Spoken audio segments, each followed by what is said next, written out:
السلام علیکم ناظرین، میں آج آپ کو ایک ایسے ملک کے بارے میں بتانا چاہتا ہوں جہاں پر مسلمانوں کا بڑے پیمانے پر قتل عام ہو رہا ہے۔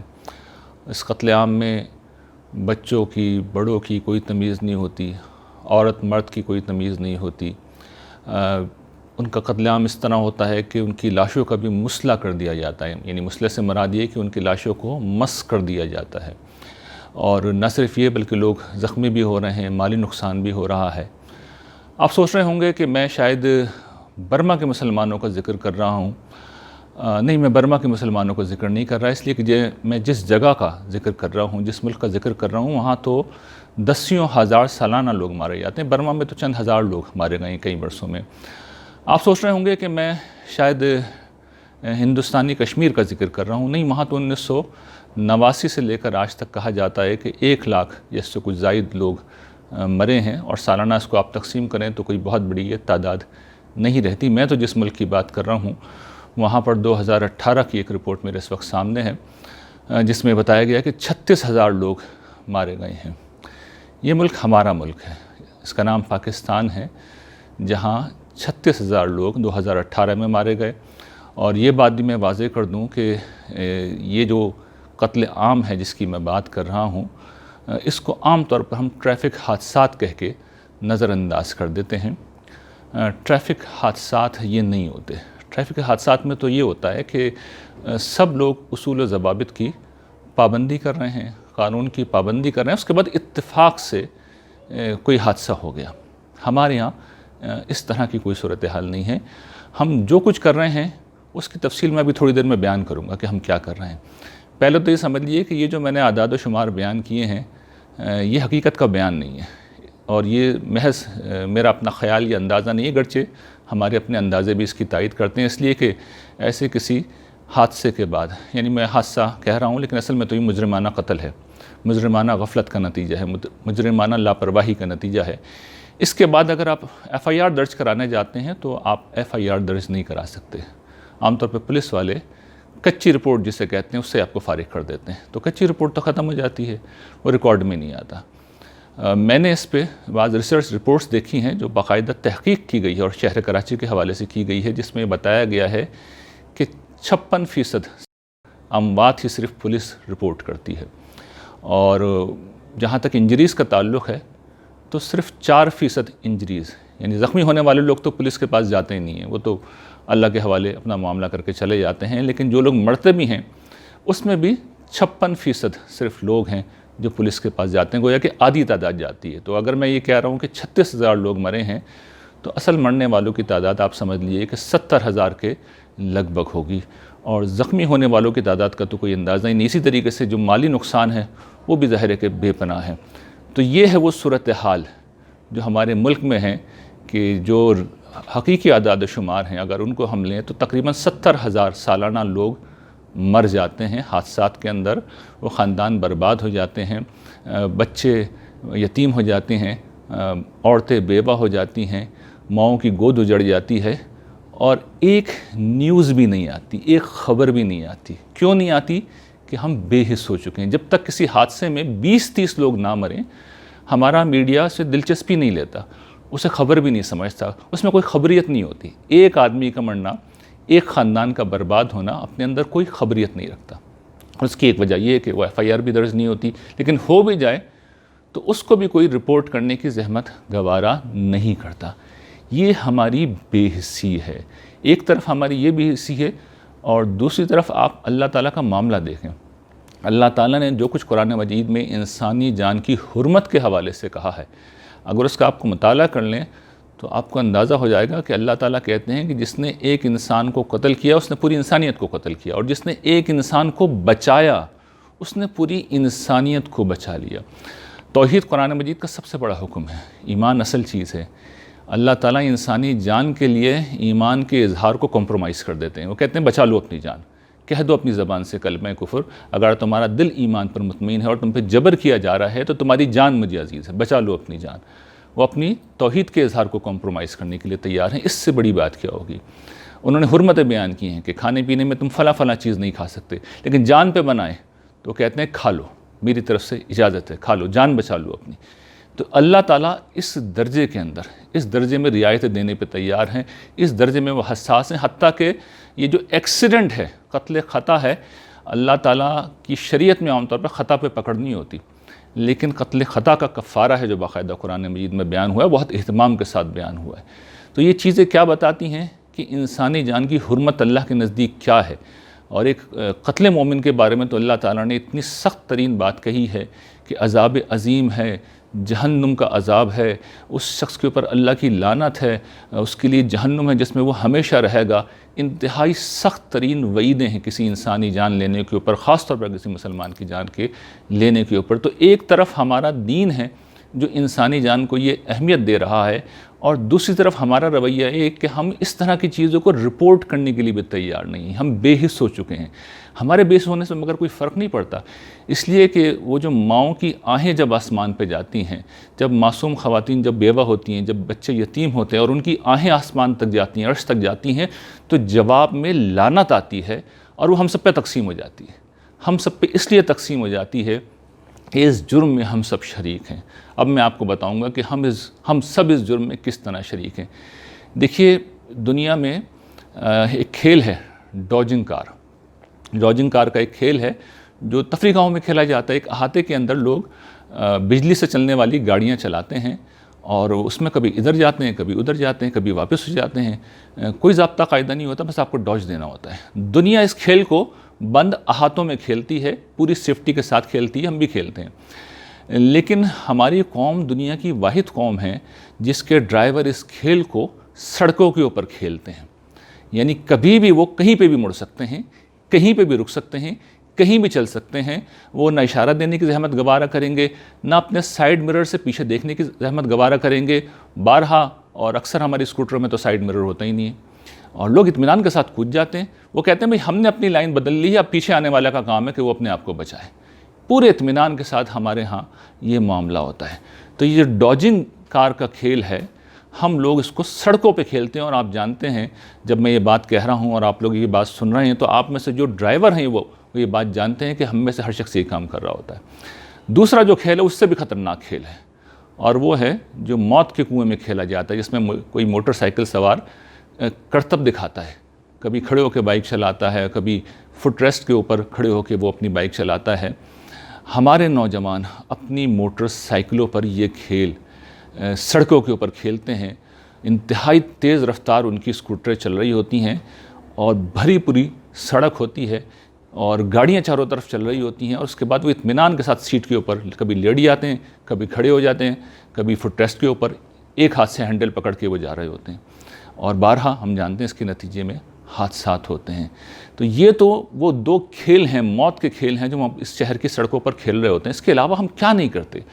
رانگ سائڈ سے آنا، ون وے کے اوپر آنا ہمارا ایسا معمول ہے کہ آپ شہر کے بعض علاقوں میں تو چلے جائیں تو یہ نام بن گیا۔ سپر ہائی وے جو موٹر وے ہے، M9 ہے، کبھی سبزی منڈی کے پاس آپ چلے جائیے شہر کراچی میں، تو آپ یہ دیکھیں گے کہ صرف اس زحمت سے بچنے کے لیے کہ جتنے بھی ٹرک ہیں انہیں یو ٹرن کے لیے ذرا 2 کلومیٹر آگے جانا پڑے گا، وہ پیچھے سے کٹتے ہیں اپنی گاڑی، روڈ کو پورا کراس کرتے ہیں، یعنی ادھر سے تیز رفتار ترین گاڑیاں آ رہی ہیں، 100 کی اسپیڈ پہ آ رہی ہیں، 120 پہ آ رہی ہیں، وہ بیچ میں کراس کرتے ہیں، رات کے وقت کراس کرتے ہیں، ہائی بیم کے اوپر گاڑی چلاتے ہوئے روڈ کو کراس کرتے ہیں، اب پورا ایک ٹریک کو استعمال کرتے ہیں رانگ سائڈ پہ آنے کے لیے، تاکہ ان کے چند کلومیٹر بچ جائیں، اور اس کے نتیجے میں آئے دن حادثات ہوتے ہیں، قیمتی جانیں ضائع ہوتی ہیں۔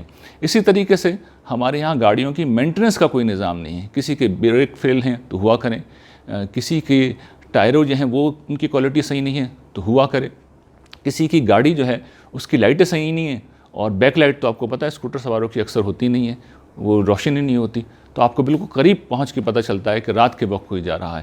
اور ہمارے عوام الناس کے تو کیا کہنے، جب انہیں روڈ کراس کرنا ہوتا ہے، جہاں سے روڈ کراس کرنا ہوتا ہے وہ بے دریغ سڑک کے اوپر کود جاتے ہیں۔ اس کے بعد یہ ڈرائیور کا کام ہے کہ وہ اپنے آپ کو بھی بچائے اور ان کو بھی بچائے۔ اور بارہا تو ہمارے ساتھ یہ ہوا ہے، میرے ساتھ یہ واقعہ پیش آیا کہ لوگ سڑک پہ کود گئے، مین شاہراہ، مرکزی شاہراہ فیصل کے اوپر کود گئے، اب سامنے آ کے کھڑے ہو گئے، اب ان کے بھی سمجھ میں نہیں آ رہا کہ گاڑی سامنے سے آ رہی ہے تو وہ کیا کریں، تو انہوں نے اپنے آپ کو ڈرائیور کے حوالے کر دیا، بھئی تمہاری مرضی ہے، تمہیں بچانا ہے تو بچا لو، آ کے مارنا ہے تو مار دو۔ تو آپ اندازہ کیجئے کہ کتنی ہولناک صورتحال ہے جو کسی بھی شخص کے سامنے، کسی بھی ڈرائیور کے سامنے آ جاتی ہے۔ یہ سب کچھ ہماری سڑکوں پہ ہو رہا ہے اور ہم میں سے کسی کو ذرا برابر پرواہ نہیں، لیکن میں عرض کر رہا ہوں اس کے نتیجے میں حادثات ہوتے ہیں، بے پناہ جانی نقصان ہوتا ہے، بے پناہ مالی نقصان ہوتا ہے، لوگ اور خاندان برباد ہو جاتے ہیں۔ اور پھر جو میں عرض کر چکا ہوں کہ آہیں سسکیاں آسمان پہ پہنچتی ہیں، جو بددعائیں آسمان کے اوپر پہنچتی ہیں، وہ بددعائیں جب اللہ تعالیٰ کے عرش تک پہنچتی ہیں تو جواب میں لعنت آتی ہے اور ہم سب کے اوپر تقسیم ہو جاتی ہے۔ یہ جو ہماری بدحالی ہے، یہ جو ہماری پریشانی ہے، جو بار بار میں توجہ دلاتا ہوں کہ ایمان و اخلاق کی دعوت کو جب آپ اس کی خلاف ورزی کریں گے تو خدا کی لعنت آتی ہے، خدا کا قہر آتا ہے۔ اور اس دعوت کا بنیادی اصول، یعنی بنیادی اصول یہ ہے کہ خدا کے ساتھ کسی کو شریک نہ کرو، اور دوسرا یہ کہ انسانی جان سب سے زیادہ قیمتی ہے۔ اس کی بنیادی ایلیمنٹ کی ہم خلاف ورزی کر رہے ہیں اور کان پر جو نہیں رینگتی۔ میں عرض کر چکا ہوں کہ خبریت ختم ہو گئی، ہم اس درجے میں بے حس ہو گئے ہیں۔ ہمارے دلچسپی کن چیزوں میں؟ نان ایشوز کے اندر، جن کا نہ فائدہ کوئی دنیا میں ہے نہ آخرت میں ہے۔ یہ ہمارے دانشور ہیں، یہ ہمارے لکھاری ہیں، یہ ہمارے سوچنے والے ہیں جو نان ایشوز کے اوپر بے تکان بولتے چلے جاتے ہیں، بے تکان لکھتے چلے جاتے ہیں۔ لیکن ہم یہ فرض کفایہ ادا کر رہے ہیں۔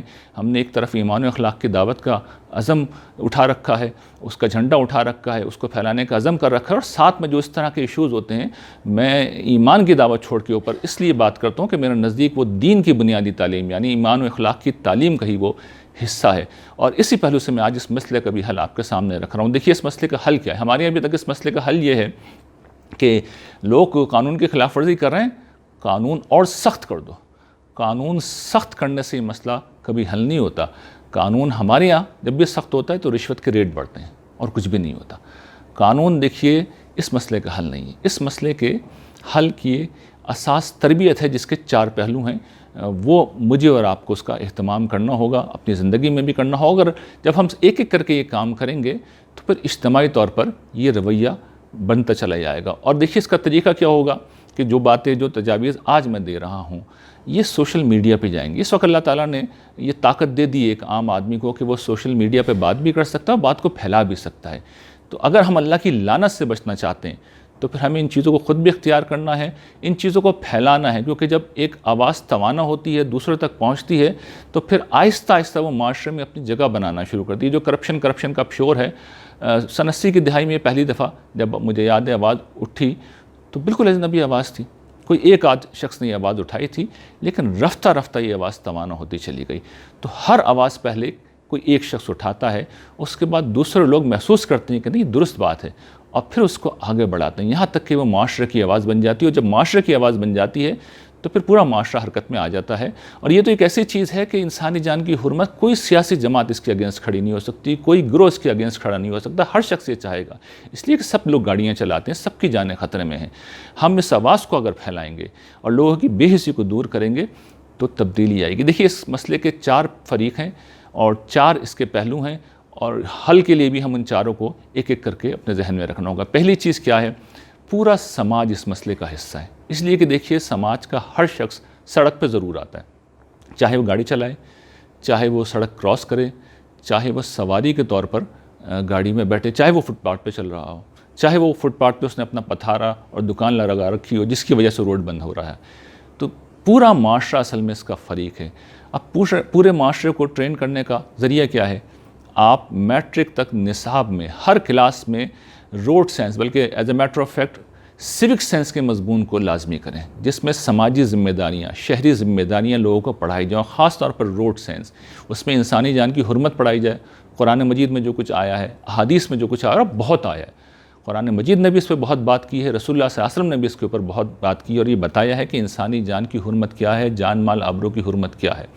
تو اس کو حصہ بنایا جائے، پھر یہ بتایا جائے ٹریفک کے سارے قوانین ہر بچے کو شروع میں ازبر کرا دیے جائیں، اس کو پتہ ہونے چاہیے، اور اسے یہ بتایا جائے کہ یہ چیزیں ایسی ہیں کہ جن کی پابندی نہیں کی گئی تو انسانی جان جائے گی۔ تو پہلی چیز تو یہ ہے کہ اسکول کے نصاب میں اسے لازمی حصہ بنایا جائے، چاہے کوئی شخص گاڑی چلانے کا ارادہ رکھتا ہو یا نہ رکھتا ہو، ان کو قوانین کا پوری طرح علم ہونا چاہیے، ان کی اہمیت کا اندازہ ہونا چاہیے۔ دیکھیے قانون پر عمل کے لیے علم کافی نہیں ہے، آپ اہمیت کو پوری طرح سمجھتے ہوں، آپ جانتے ہو کہ اس کی خلاف ورزی کا نتیجہ کتنا سنگین نکلے گا دنیا میں بھی اور آخرت میں بھی۔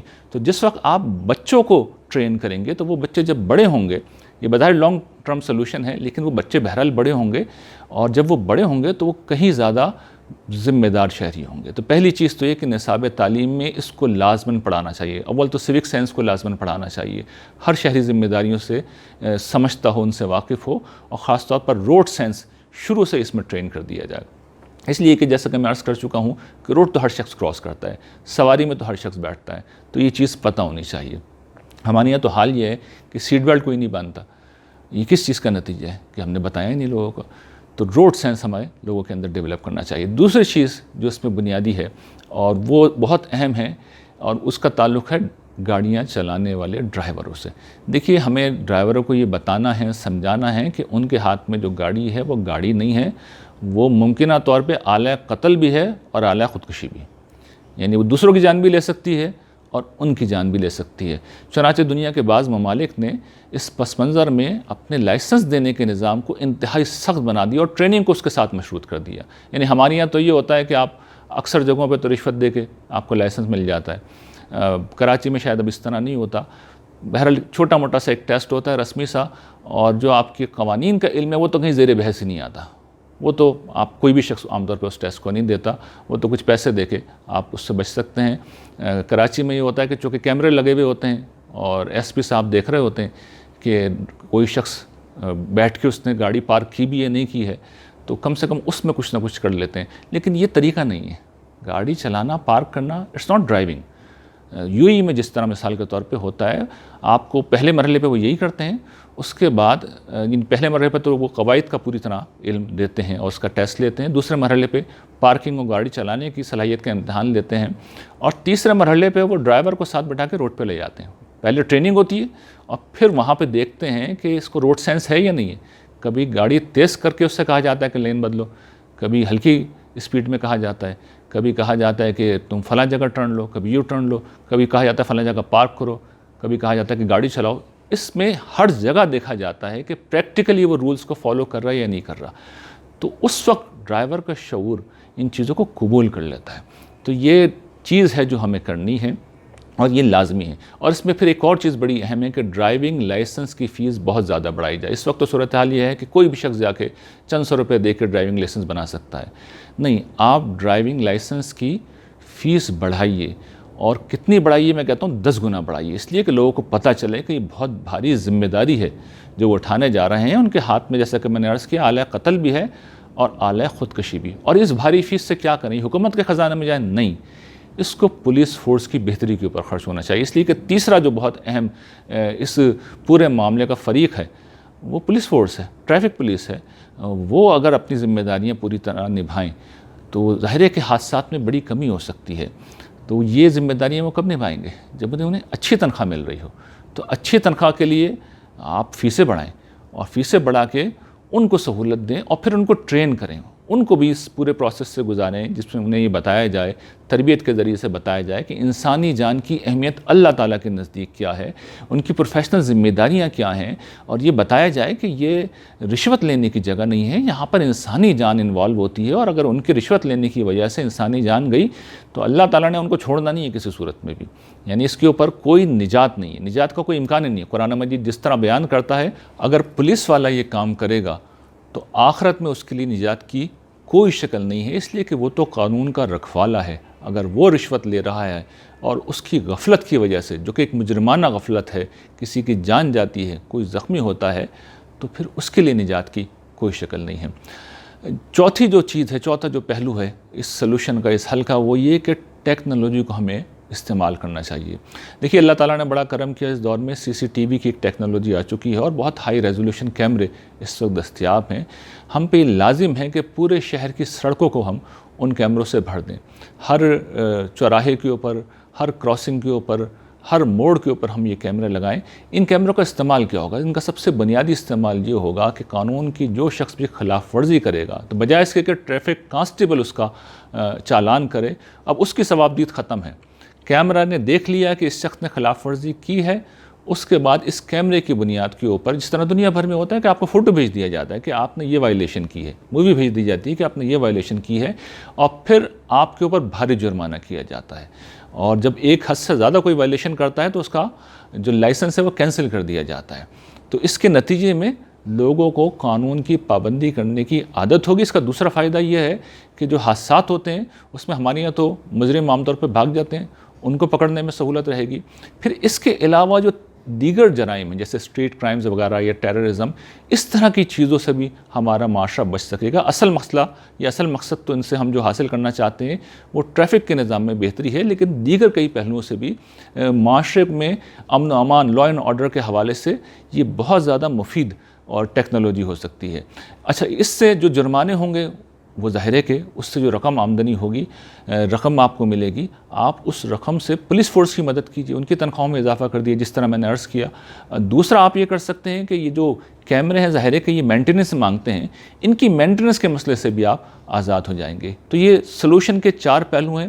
عوام میں ایجوکیشن ہو اسکول کی سطح کے اوپر، نمبر 2 ڈرائیوروں کی سخت ترین ٹریننگ ہو لائسنس دیتے وقت، نمبر 3 آپ پولیس فورس کے نظام کو بہتر کریں، اس کو بہتر اکوپڈ کریں، اس کو اچھی گاڑیاں دیں، اس کو اچھا ٹرین کریں، ان کی تنخواہیں بڑھائیں، اور چوتھی چیز یہ کہ ٹیکنالوجی کو استعمال کریں۔ آپ یہ سوچ رہے ہوں گے یہ سارے کام تو گورنمنٹ کے کرنے کے ہیں۔ دیکھیے، اس میں ایک چیز تو یہ ہے کہ مجھے اور آپ کو ایک فیصلہ تو یہ کرنا ہے کہ ہم نے اپنی ذات کی حد تک تو ڈرائیونگ اصولوں کی پابندی آج سے کرنی ہے۔ نمبر 1 یہ ایک چیز ہمیں طے کرنی ہے، اس کا حکومت سے کوئی تعلق نہیں ہے۔ اگر ہم میں سے ہر شخص یہ فیصلہ کر لے گا تو ایٹ لیسٹ ہم کسی حادثے کے ذمہ دار نہیں بنیں گے۔ یہ بہت بڑی چیز ہے، اس لیے کہ اگر ہماری لاپرواہی سے یہ ہوا، ہماری غفلت سے یہ ہوا، تو میں عرض کر چکا ہوں یہ مجرمانہ لاپرواہی ہوگی، یہ مجرمانہ غفلت ہوگی، عند اللہ اس کی پکڑ ہوگی، ہمیں پکڑا جائے گا کہ تم نے کسی کی جان کیوں لے لی۔ ہم یہ عذر نہیں پیش کر سکیں گے پروردگار غلطی سے ہوا، حادثہ ہوا، نہیں، حادثہ اس طرح نہیں ہوتا۔ حادثہ جب ہوتا ہے کہ جب ہم نے ساری احتیاط کر رکھی ہو پھر بھی کوئی مسئلہ ہو جائے۔ یہاں تو ہم اگر اوور اسپیڈ کر رہے ہیں، ہم ون وے کے اوپر آ رہے ہیں، ہماری گاڑی بالکل اس کی بریک صحیح نہیں ہے، یا اسی طرح کا اور مسئلہ ہو اور پھر حادثہ ہوتا ہے تو وی آر رسپانسیبل۔ اللہ کے ہم رسپانسیبل ہیں، دنیا میں بھی ہم رسپانسیبل ہیں۔ تو پہلی بات تو اپنے حوالے سے سمجھ لینے چاہیے۔ باقی جہاں تک اجتماعی معاملات کا تعلق ہے، یہ چاروں چیزیں چونکہ ان کا تعلق اجتماعیت سے، یہ حکومت سے ہے، جیسے کہ میں نے عرض کیا کہ دیکھیے مومنٹم بنانا پڑتا ہے۔ یہ مومنٹم آج ہم بنانا شروع کریں گے تو اگلے 5 سال میں، 10 سال میں جا کے معاملات انشاءاللہ بہتر ہو جائیں گے، اور آج بھی ہم نے آواز نہیں اٹھائی تو پھر مرنے والوں کی تعداد بڑھتی رہے گی۔ طریقہ یہی ہے کہ سوشل میڈیا کی طاقت اللہ تعالیٰ نے دے دی ہے، عوام الناس کو دے دی ہے۔ اب لوگ یہ نہیں کہہ سکتے کہ ہمارے پاس کوئی آواز نہیں ہے۔ آپ کی آواز 10 لوگ، 20 لوگ سنیں گے۔ آپ ویب سائٹ بنائیے، آپ اپنے ویب پورٹل بنائیے، آپ اپنے فیس بک پیجز بنائیے، وہاں پر اعداد و شمار لکھیے، وہاں پہ بتائیے کہ انسانی جانوں کا کس قدر نقصان ہو رہا ہے، کس قدر مالی نقصان ہو رہا ہے۔ ان چیزوں کو رپورٹ ہونا چاہیے، جس شخص کے ساتھ حادثہ پیش آئے وہ جا کے رپورٹ کرے۔ اس کے نتیجے میں ایک مومنٹم بنے گا، اور جب یہ مومنٹم بنے گا تو جس طرح میں نے عرض کیا کہ انسانی جان کی حرمت کا سوال ہے، تو سیاسی جماعتیں بھی آن بورڈ آئیں گی، حکومت بھی آن بورڈ آئے گی، اپوزیشن بھی آن بورڈ آئے گی، معاشرے کا ہر طبقہ اسے سپورٹ کرے گا، اس لیے کہ انسانی جان کی اہمیت ہر شخص سمجھتا ہے۔ تو اس کام کا آغاز کرنا چاہیے، اور اگر ہم نہیں کریں گے تو جس طرح میں عرض کر چکا ہوں کہ پھر جب آہیں اور سسکیاں آسمان پہ جاتی ہیں اور بددعائیں آسمان پہ جاتی ہیں تو پھر عرش سے لعنت آتی ہے۔ اور دیکھیے لعنت ابھی بھی ہم فیس کر رہے ہیں۔ کبھی آپ نے غور کیا کہ جب ہم 1 گھنٹے گاڑی چلاتے ہوئے گھر پہنچتے ہیں تو ہم بہت زیادہ اسٹریس میں ہوتے ہیں، اس لیے کہ ہمیں پتہ ہے ہر شخص ڈاجنگ کار چلا رہا ہے، تو بہت الرٹ بیٹھنا پڑتا ہے، ہم سکون سے گاڑی نہیں چلاتے۔ یہ اسی لعنت کا ایک حصہ ہے۔ ہمارا سکون ختم ہو گیا، ہم خوف کے عالم میں گاڑی چلاتے ہیں، ہم تھک جاتے ہیں، ہم اسٹریس لیتے ہیں، ہمارا کولیسٹرول بڑھتا ہے، اور رفتہ رفتہ یہ ہمیں بیمار کر دیتا ہے، ہمارا بلڈ پریشر کو ہائی کر دیتا ہے۔ تو یہ اس لعنت کا ایک حصہ ہے۔ یعنی یہ معاملہ صرف اتنا نہیں کہ روحانی معاملہ ہے، یہ مادے میں بدلتا ہے۔ اللہ تعالیٰ کی طرف سے جب لعنت ہوتی ہے تو پھر اسی طرح اس کے نتائج نکلتے ہیں، اور پھر اس میں کچھ لوگ ایسے ہوتے ہیں جس کے بارے میں قرآن بھی کہتا ہے کہ وَاتَّقُوا فِتْنَةً لَا تُصِيبَنَّ الَّذِينَ ظَلَمُوا مِنْكُمْ خَاصَّةً، کہ پھر جب اس طرح کی کوتاہیاں اجتماعی طور پہ ہوتی ہیں تو پھر بے گناہ بھی زد میں آ جاتے ہیں، معصوم لوگ بھی زد میں آ جاتے ہیں، جو اس وقت آ رہے ہیں، جو اس وقت مر رہے ہیں۔ ظاہر ہے ان میں سے اکثر لوگ بے گناہ ہوتے ہیں، یا اس درجے میں ان کی غلطی نہیں ہوتی کہ جان ان کی ختم ہو جائے، لیکن پھر یہ نتیجہ نکلتا ہے۔ تو مجھے اور آپ کو اپنی ذمہ داری محسوس کرنی ہے۔ لوگ اگر نان ایشوز میں پڑے ہوئے ہیں تو پڑے رہیں، لیکن ہمیں آگے بڑھنا ہے، ایک مومنٹم کو کریٹ کرنا ہے۔ اس ویڈیو کو آپ لوگوں تک پہنچائیں، اس خیالات کو آپ لوگوں تک پہنچائیں، اور یہ میری بات نہیں ہے، آپ اپنے طور پہ پہنچائیں، اپنی بات کریں، خود اپنے طور پہ کہیں، خود اپنی ویب سائٹ پہ اپنی تحریر لکھیں، اپنے فیس بک کے اوپر اپنی تحریر لکھیں، یہ بتائیں کتنی سنگین چیز ہے۔ یہ نہیں کریں گے تو یاد رکھیے گا جلد یا بدیر ہم سب اس کی زد میں آئیں گے، اس لیے کہ جس تیزی سے حادثات بڑھ رہے ہیں، جس تیزی سے لوگ مر رہے ہیں، جلد یا بدیر ہر خاندان کو اس کا سامنا کرنا پڑے گا۔ ہم لوگ سمجھتے ہیں کہ یہ بلا دوسرے کے گھر آئی ہے، تو آج یہ دوسرے کے گھر آئی ہے، کل میرے اور آپ کے گھر بھی آ جائے گی۔ وآخر دعوانا ان الحمدللہ رب العالمین۔